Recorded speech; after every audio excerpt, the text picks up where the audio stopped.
Hey, Mr. G here. I'm going to show you a really cool A-shaped minor chord. And in this scenario, we're going to be playing the A minor chord.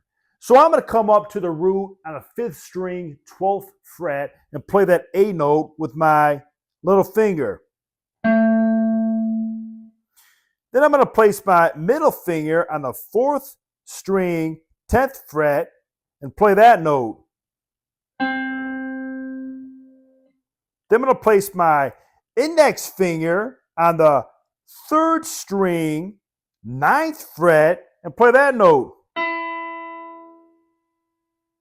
Then I'm going to take that ring finger and I'm going to kind of move it over and I'm going to put it on the 10th fret, 2nd string.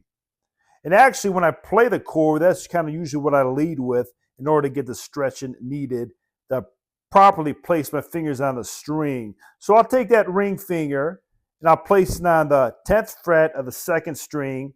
Let's play that note there. And when you play them all together, it sounds and looks like this.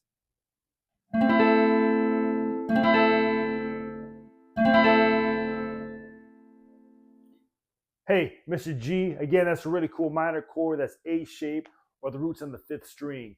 Again, keep on jamming.